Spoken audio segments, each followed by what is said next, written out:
Good afternoon, everybody, and welcome to Living Large Las Vegas. My name is Kobe Sherlock, and today back in the lab, Mr. Derek Parent down below. Derek, say hello to everybody. Hello. Guys, say we are bringing to you somebody very special to our community, very special to Derek, and hopefully in the future to me. I'm excited to have you. We have our chief rock star, Miss Kristi Staab here. Kristi, say hello to all the listeners. Well, Derek, Kobe, and everybody tuning in, hello. I'm really happy to be here. We're excited that you joined us in this very unconventional but exciting way that we're bringing Living Large to our listeners and now viewers in this way. Using Zoom during this time has been really great, just to be able to adjust and utilize new technologies and get out of our comfort zone. And I feel like you know all about getting folks, out of their comfort zone and living a little bit more. So, Kristi, can you tell everybody a little bit about what you do?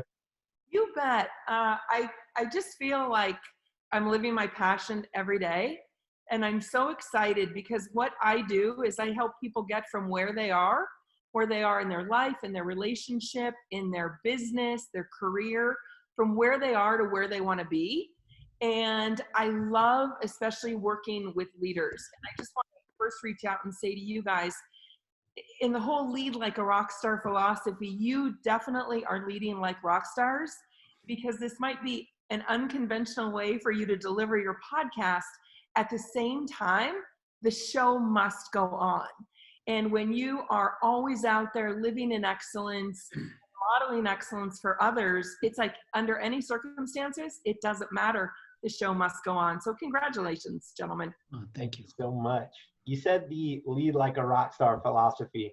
Tell us about it. Tell us all about it. You bet. So I will tell you, if you go back to my corporate career, I was in corporate for 20 years. I've now been a small business owner and in business for myself for about 10 and a half years. As I was contemplating, what would it be like for me to leave the safety and security of my comfort in corporate to move into something new? What would I want to do? Who would I want to work with? And what would I be looking to really bring about in the world? And so my background is sports, entertainment, and music. And I'm a glam rock chick from the 80s. And if you think about rock stars, what does it take to get to the top of the charts? And I'm not talking about getting to the top of the charts once and then coming back down. That's a one-hit wonder, right? Yeah. So lead like a rock star philosophy is all about excellence. Excellence in leadership, excellence in sales, excellence in success. And so the lead like a rock star philosophy is that when you're leading like a rock star, being a rock star is an attitude, it's a state of being, and it's a choice. And it's really committing to playing at the highest level, reaching the pinnacle at whatever you do, and modeling excellence consistently in order to inspire and empower others to do the same. Yeah, leadership. I'm fortunate enough to work with you for almost about 6 months now. Probably little when I first met you. Going through the executive leadership coaching that you do has been phenomenal. We've been around on leadership training, for a couple of years now, and we discussed that. But yours, when it comes from the business development side, like I got to see different elements in my business that translated to my personal life. But truly, I think one of the biggest gifts, anyone that has a business, right, to really hone in on creating a successful business by the way of being. And you speak a lot about ways of being. You are right on. Oftentimes people, when I sit down with them, they'll say, can you come in and transform our organization? And I said, well, it starts with the leadership first. It's not that the organization transforms until the leader transforms. So it is. And Derek, what I talk about, and you've experienced it, is really the holistic approach to each of the leaders that I work with.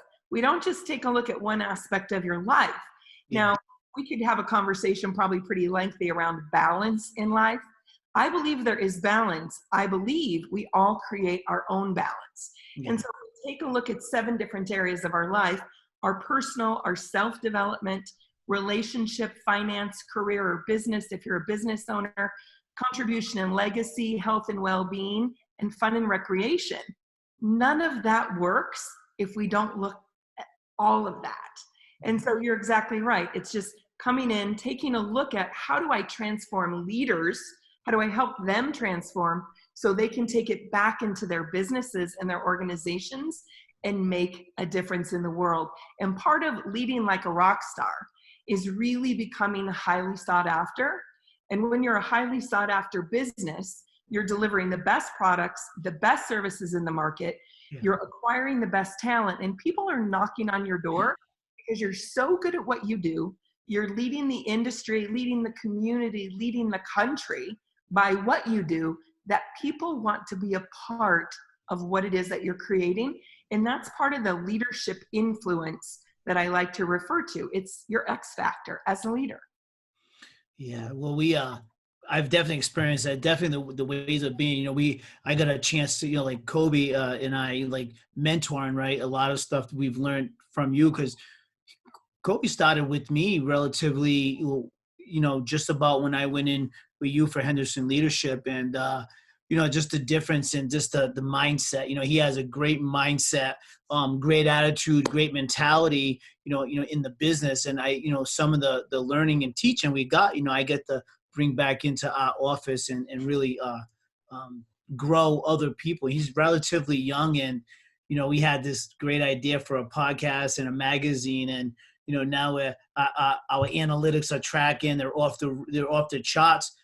But the magazine came from, I believe, first weekend with you. I was thinking of something I wanted to do with magazine podcast, and I put it out there. Kobe talked about the podcast. Like, yeah, if you get this, this, and this, we can make the podcast happen, right? Because we didn't know what we were going to do. We just knew what we wanted to do. And the magazine came shortly after. But I think the magazine was one of the reasons how that spawned, like I said, was in a weekend with you. Well, you just said so much juicy stuff there. I'm over here going, yes, yes, yes. One, I think what you're doing is you declared a vision, right? You took time to stop and think about what's working, what could be working even better. And Derek and Kobe, by offering the Living Large Las Vegas through the podcast and through the magazine, you're really also taking a leadership position in the community. Yeah. It goes back to the mindset. I said, being a rock star is an attitude. It's all about the attitude really represents what's your mindset, what's your intention, and what's your focus, and what do you choose to do with it. And what I love about both products, the podcast and the magazine, is you are highlighting this absolutely wonderful city that we live in. And I did a Facebook Live yesterday because people are always asking me, I've been here about 5.5 years, like, why Las Vegas? And I've lived in some amazing cities. And why Las Vegas for me is I have the opportunity to look out. I'm on the edge of a mountain up in Henderson. So I can see clear up to North Las Vegas and all the way down further south than South Point. And when I take a look out there and I see the Las Vegas Strip, it reminds me of this opportunity, this entrepreneurial spirit. People that over the last 25 to 30 years have gotten their hands dirty, rolled up their sleeves and said, what do we want this place to be? And they've showed resilience, they've showed resolve. And I think the best way to kind of encapsulate this, the uniqueness in what you bring to life in Living Large Las Vegas, is I used to go to a salon on the west side of town over in Summerlin.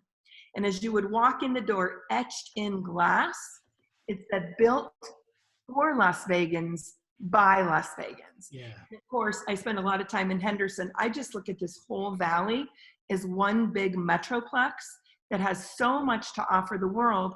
And I want to acknowledge the leadership position that people are taking by putting these tools together and making podcasts available and highlighting business leaders and giving other people the possibility in their mindset to see, wow, how can I up-level my game?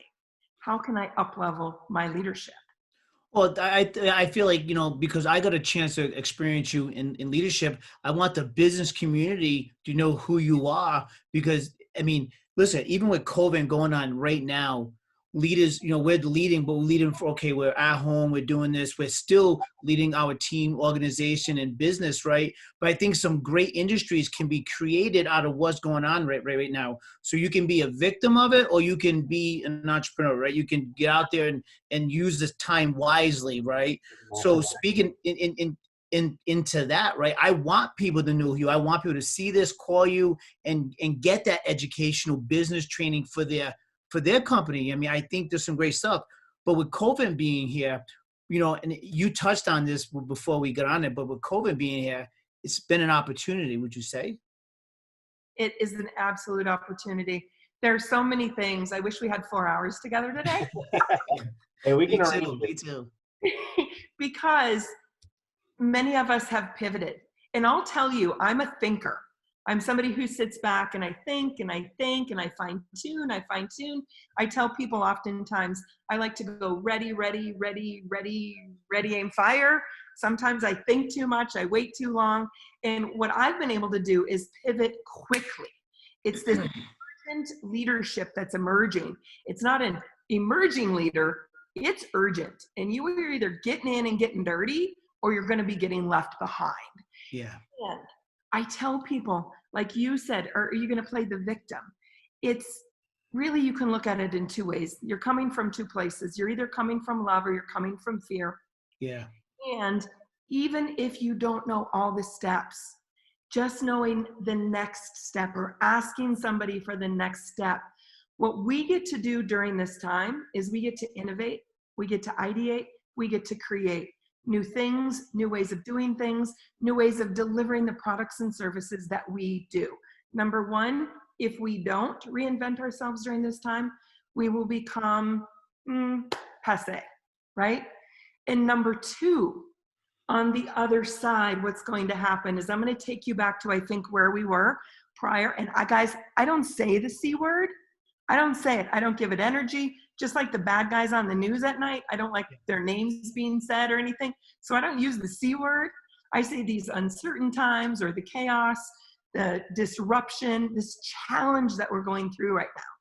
When we get to the other side, we have already needed to be doing the work right now. Because on the other side of this, we get to be even better than we were before. We were in really good economic times, and in economic times, people can get lazy. They can get complacent. Mediocrity can be okay, right? Maybe we have talent inside of our organizations that we were kind of ignoring. Maybe not the right person, but I'm not going to worry about it right now because things are good. When we get through to the other side, the new normal, the products and services that we deliver are going to have to be even better. The customer service that we deliver, it's going to have to be even better. And the talent that we retain or we bring into the organization is going to have to be excellent. So if you're hearing this right now and you're saying to yourself, what could I be doing to get even better, to show up in excellence? It's time to take action. Do not wait. You'll become irrelevant if you do. I mean, something we've been focusing on heavily, and a lot of credit to Derek's leadership within our organization, hands down, is, I said it earlier, and it's true, massive action. I love that you said you're ready, and then fire. Derek is fire. Oh, were you guys ready? Are you ready? Oh, fire again then, go. Like, he's ready to go. And it helps us to stay consistent. It helps us to stay in massive action. And we really believe as an organization, our philosophy is if we continue this and we continue to get out and serve our community, even if it's through this video, and we can be with them in this way, then we're going to absolutely come out of this just blowing the top off to continue to serve and hoping to have everybody else either be inspired to keep going or join us and catch up. But, that is one of the beautiful things about what you just shared is it really is empowering. This time is not the time to buckle down and get nervous and become fearful. It's a time to really get present with your love, I believe, get present with your vision for what we're about to be up to, and go and just get into action because, time is of value and we have today. So what can we do today to create what's going to come when this is over? I appreciate you sharing that, Kristi. And so if you're listening and you're saying, I don't even know where to begin, call someone and ask for support. Yeah. There's so much available right now, people wanting to help you. And I'll be honest with you guys, you know, my life wasn't always what I created it to be. You're kind of looking at an older 8-year-old girl who one morning at 3 o'clock in the morning just looked at herself and said, I don't want the life I'm on the path to live. And having the insight and the intuition at 8 years old to do that, I've made so many choices throughout my life. It hasn't been easy, yet I've created what I live. I create the way I lead. Sometimes it works out just the way I want. Sometimes it works out even better. And sometimes I learn along the way. Why I do what I do is, number one, I think there are so many leaders in the world that aren't qualified to be good leaders. I like to work with the people who are already rock stars in what they do, and at the same time, they will never settle. They're passionate, they're purposeful, and they're living and leading from a place of positive influence. And that's what leadership is about. That's what people need right now. And so no matter where you are in your life, in your company, in your organization, you have the opportunity to learn from someone else, and you have the opportunity to lead someone else. And it's being able to, as you rise up in your path, in your leadership, it's bringing people up there with you. And so reach out, ask for help, ask for support, and take care of yourself. Well, that's what I was going to say. Take care of your neighbor. I love it. I was going to say something about you. You know, you have that. Being an executive leadership trainer is not easy. I know your background originally was in corporate America, 20 years, you said it earlier when you got here, but doing what you do now, I would think, because, at one point in my life, I would have loved to do some type of facilitating what you do, but I know what you do, what it takes to get where you got and where you're at. And I know that you're a student, you continue on learning and growing, but it's difficult. I say that because I think the question I'm asking is, like, being a master trainer or a facilitator, right? What did it take to get to where you're at now? 50 years. People oftentimes ask me, like, how did you get to where you went? Yeah. And the day, the hour, the conversation, I go, wow. And then somebody finally just said, Kristi, it's taken you your whole life. It's all the things that have been good, all the things that have been bad. Oftentimes in leadership, I talk about influence. And as I'm talking about it, I'm just going to ask everybody that's tuning in right now. Number one, ask yourself, who has been a major influence? And when I say influence, I'm talking about positive influence. So many times I'll ask the question and people go, well, I can recite many names, but they haven't been helpful. I want you to think about an influential leader who's made a positive impact in your life and your leadership. And then on the flip side, ask yourself, at a 10 out of 10, how am I showing up for the people that rely on me, and how I'm showing up as a leader? And so I will tell you, gentlemen, one of the people who's probably had the biggest impact on my life, and I think how I show up and do what I do, is a gentleman by the name of Jack Canfield. And Jack co-wrote Chicken Soup for the Soul, and also wrote a wonderful book that I always tease him with. I say, your book's the best book, the number one book I recommend until my book comes out. And his book is The Success Principles, How to Get From Where You Are to Where You Want to Be. And I remember the day, it was March 5th of 2005. I heard him doing an interview on the local radio station, and I drove in, picked up the book, and I got so frustrated. Because what I realized is everything that got me from that 8-year-old girl to where I was at that point in my life at 35 when I heard him on the radio, everything that drove me to that age got me there. And yet I still felt like I was so personally incomplete that I realized what got me to that stage in my life, in my career, in my leadership, wasn't going to get me that next 35 years. And so I went on a big personal journey, exploring who am I as an individual, who am I as a leader, and how do I really evolve into the person and the leader that I want to be. And there are some really good parts about that, and there's some ugliness that shows up that perhaps I didn't deal with, right? Yeah. That's part of why I do what I do. I'm going to go to the kind of the worst, saddest part. I don't like to see people suffer. When people come to me and I say, how long has this been happening in your life? They'll say 10, 15, 20 years. And I'll go, do you want to keep experiencing this 10, 15, 20 years? And I'm talking about people that are numb inside, that perhaps when we were growing up, it was called a midlife crisis. There actually is this transformation that we as human beings go through, oftentimes kind of about right that late 35 to 38 period into our 40s, where we really do transform. And so I love that. I love having the opportunity of having somebody start out here and very quickly move over here. And I always get that backwards. But starting out from where they look on paper so socially successful, like on Facebook, they would look like to the moon and back, right? And inside they're just numb. Yeah. Because they're putting on this facade outside, yet they're not happy with the person inside. I've been through that. And occasionally I still come up against a limiting belief or a block or an obstacle that I haven't cleaned out all the way. So it's a lifelong journey. Derek, to answer your question in a very long-winded way, I love what I do because I know what's possible. It changes lives, it truly does, that's why there was no, I guess for me hearing that answer, there really was no short answer, because we got coaching out of it. We got things that we can look at, or people that are listening to this, they can look at, for themselves to get to that next level, like in their life and in business.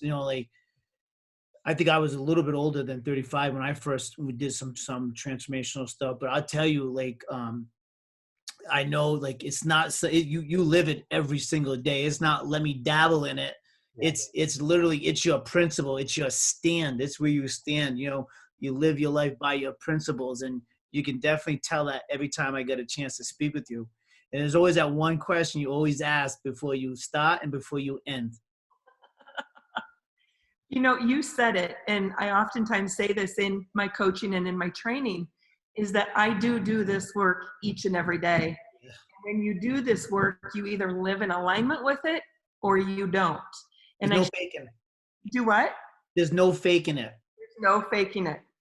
And you're either practicing, I refer to it as a practice, because it's like every day we're building that muscle, right? And just when we think that bicep is like in the best place possible, it's like, oh, there's something else. Okay, what's that? And we can either get in, and I've said, I think, get dirty 3 times now, either dirty or it's going to impact us.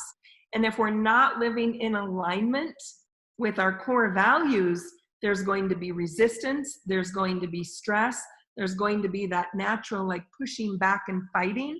That's when we get to explore. I always tell people, if you're in my coaching program or if you're in a public workshop type environment, and I make you mad, if something I say makes you mad, grab onto that sucker and say, thank you, Kristi, you've just given me the best gift today. Because if you're getting upset, there's something in there that we need to be tinkering with right now, amplifying and getting you on the other side of it.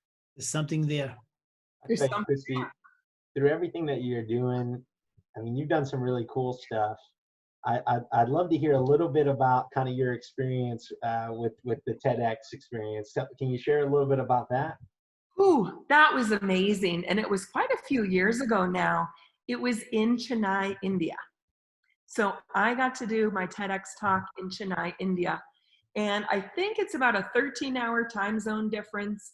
My business visa did not get accepted until the nth hour, the Friday before. I was originally supposed to go to Dubai and then on to India.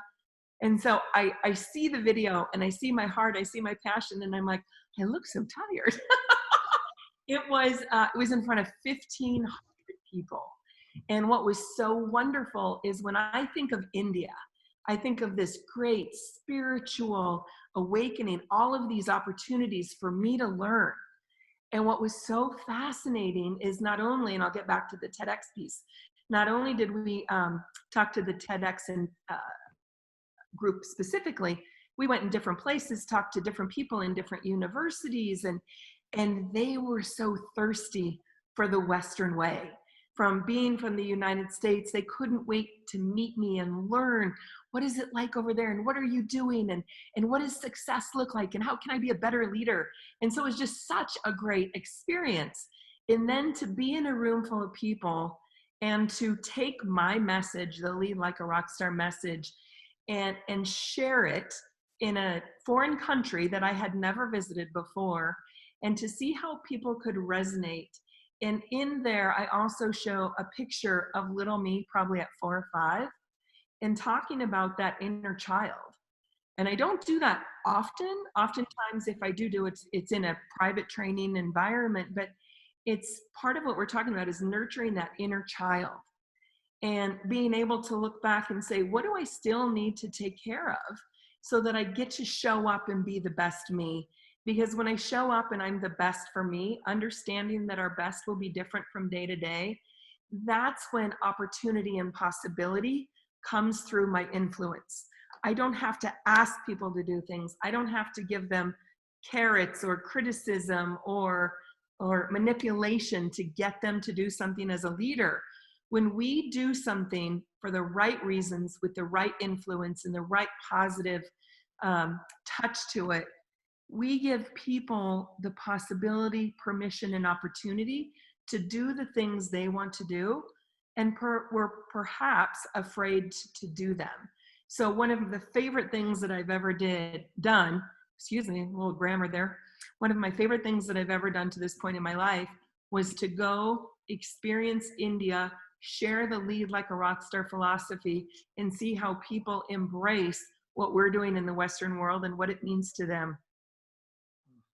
I love that. I love that. I wanted to hear about it as soon as I read it. I knew that would be really an incredible experience, especially that I love that you hit on, teaching in India, because when I think of India, I also think of a very spiritual location. It sets, when I'm personally meditating, I'm doing currently a 21-day challenge for personal meditation focused on abundance right now. Today is day 2. But when I hear it, when I get started, I feel like I just take myself to a setting, and in my head, it's a very, Indian-inspired setting. So for you to say that, it definitely strikes a chord for me. It's almost my peaceful place that I go to. Peaceful is exactly it. And it was such an amazing experience to go through their different cultural ceremonies and for them to do the different things and experience so many different experiences. It was truly one of the highlights of my life. Yeah. And then Derek, for you, obviously I get to experience you every day, and we, get to sharpen the swords here as we, build. But what would you say your biggest takeaway from experiencing Kristi as a coach, and really as a teacher through leadership?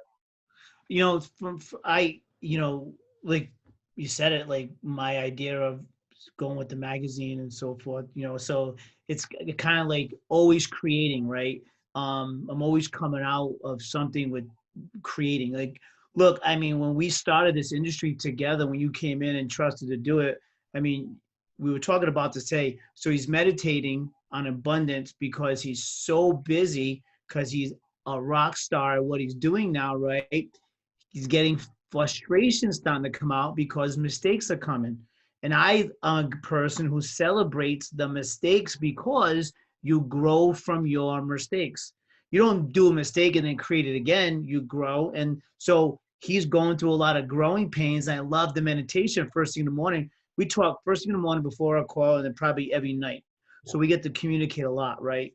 And we're always talking about where we're at. But I think the patience that I've had, and to just not being afraid to do something, came from the Kristi's workshops when I'm in them, right? So when I first went in them, I was like, hey, I've done transformation stuff, but this is in a business setting and it's an executive setting. And I learned it's okay to make those mistakes but to grow. Right. I always tell people, if life were just supposed to be easy and perfect, it would be like watching the Stepford Wives. Yeah. And I'd check out. I'd be like, that's not even living. Now, when I'm in a messy mess, I'm like, oh, can we get through this? I'm so done with it. And at the same time, and what I share with leaders is in that mess comes our message.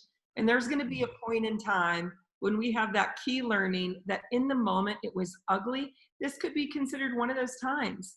You know, it can be frustrating. We want to deliver something and the technology isn't working because we're using our technology in our homes more than we ever have. Whatever the case may be, and we get frustrated, we have two choices. We can stop and stay safe, or we can move through, break through, and get to the other side and take that. And at some point in time, as a leader, we're going to be sitting across the table from someone, and they're going to go, you have no idea what it's like to be me, what I'm experiencing right now. And then that's when we tap into our knowledge, our experience, our successes and triumphs, and our challenges. And we say, I may not know exactly what you're going through, yet, you know what? For me, and this is true, for me, I took a red eye out on a Monday, and I landed at JFK Airport at 6:45 a.m. on Tuesday, 9/11. I was there that morning. And again, it sounds weird how the whole week transpired, though. Again, one of the most pivotal weeks in my life. 10 years ago, when we were going through the Great Recession and we thought we'd never get out of it, I was actually hired as a contract consultant by the City of Phoenix Workforce Development to help mid to senior level executives who never expected to be let go from the workforce when they were getting laid off in droves. And I got to go through that with them. And so as we do these things, we can come to a situation and say, you know what? I've never been in a public health crisis and a global economic challenge at the same time before. However, I do have these experiences in my past. I do have these things that I've been able to overcome, and I've collected these successes along the way that give me the strength, the mindset, and the belief in my head and in my heart that yes, this is possible, and we're going to get through this. And that's why those things that don't work are probably more important than the things that do work. The things that do work are just a little less frustrating. Yeah, it's amazing. Just the insight. So it's just the insight. For sure. All the insight is just, it's phenomenal, especially going through what people are going through. I look at it this way: my commute time shorter. Exactly. Right. So my commute time is I go downstairs, and I haven't bought Starbucks because I do a pour over coffee at home. So I say I'm saving some money. No, even though I'm buying a bunch of stuff on Amazon. And then the commute time back and forth is about an hour and 10 minutes less.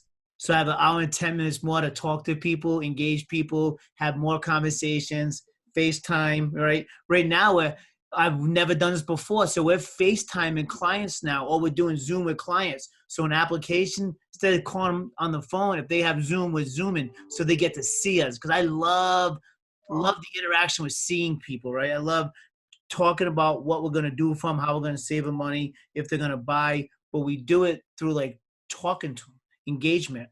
So, you know, I went through the crisis, the financial crisis, and after they're doing away with a lot of stuff, like signing a loan application. Now you e-sign, right? So I missed, and I didn't know how to get past this, but I missed people coming into the office or me going to them, signing the application, explaining documents. Now I don't have to do that, but I can call them over Zoom or FaceTime and go over the application while I look at them. And that's been some growth that I've had just recently, realizing I can do it that way through this, you know, crisis. And what a great experience, because as you're telling me that, I'm thinking, if I'm on the other side of seeing you on a FaceTime or a Zoom, and you're going over everything with me, I'm going, wow, this is time saver traffic. You're building trust with me because I get to see you, I get to hear you, I get to feel you. And I call it physical distancing, socially connected, right? And so we're still connecting with a human being in the best way we can right now. And that's what people get to choose to be doing right now, Derek, to pivot or be left behind. And what you're doing right now is you're answering that urgent leadership call to take care of customers, to take care of clients in the moment, rather than saying, hey, I can't help you until somebody else is going to come right in and help if we don't help them. And here's what I always like to ask leaders or business owners. Somebody is going to help that client. If I get to help that client, I know the client is getting the best care possible. If I choose not to pivot to work with the client right now, somebody else is going to take care of him or her, and I can't control that experience to make sure they have a good one. Do you know what I mean? I know exactly what you're saying. So I just want to, again, acknowledge you for being willing to pivot, being willing to deliver a great customer service experience, and to innovate the process, because this may become the way that business is done moving forward. Yeah, I've always believed. An option for us. I always believe that. I love looking people in the eye when we're doing business. Like it's it's over the phone. You can take stuff, but when you're eye to eye, when someone looks at me, looking at me, I know they have my best interest when they're looking at me. And I'm a very passionate person, so I want to take care of people the way you've taken care of me and so many other people. We want to take care of our clients the same way.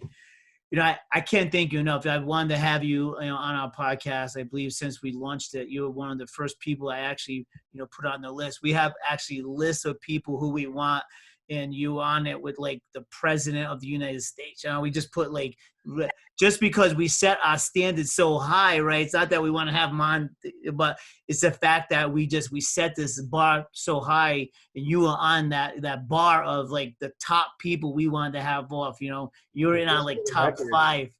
You're in our top 5, so to have you so early in our top, you are definitely. Who are the other 4? Just kidding. Like Michael Jordan, LeBron James, you're up there. We did reach out to the president. That actually happened. We did reach out to him when he was in town to get him on. Awesome. Gentlemen, I just want to say thank you. Thank you for representing the city that I love.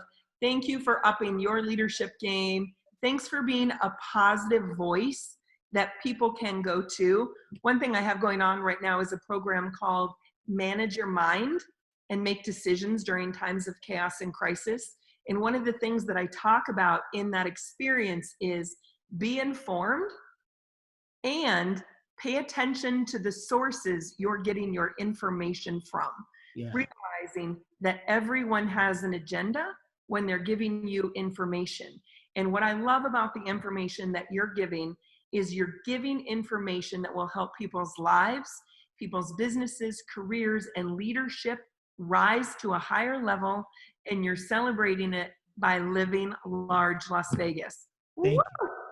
Thank you. Thank you for being on. It's always I love speaking with you, and we had a coaching call not that long ago. So thank you. It means a lot to have you on our show, and just to hear all the wisdom, because I believe this was such a great episode. I think lots of people can get a ton of nuggets out of what was said today. So, thank you. Thank you. Kristi, I can't say enough for, thank you for joining us. And for the listeners, this is going to be a treat. I could sit here for another hour and probably just listen to you share and really just, all the energy that you put out. It's extremely addicting. So I appreciate you coming on and just being yourself and sharing everything with us. It's been really special. Thank you so much. Can I add one more thing in? Yeah, please. If there's anything, anybody watching or listening, if there's anything you heard that's a takeaway, it's one thing to acknowledge it as a takeaway. It's another thing to take action on it. So I want you to take action in the next 15 minutes and in the next 24 hours in the direction of where you've been inspired to move to as a result of this podcast today. So if people wanted to reach you, how can people reach out to you? Couple different ways. I do a daily Facebook Live right now.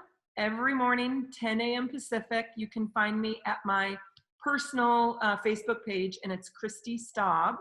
And then also just feel free to go ahead and send me a direct email. I answer anybody that looks me up personally, and it's Kristi@KristiStaab.com. Perfect. Well, thank you. It was a great, amazing interview. Always pleasure seeing you. Thank you so much. We really appreciate it. Thank you.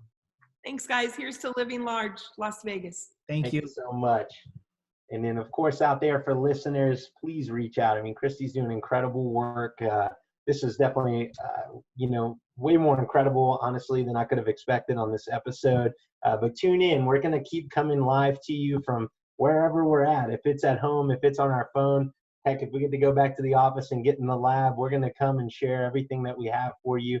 And of course, you can always reach out to us, 702-331-8185. We will see you guys again for the next episode. Thank you. Bye.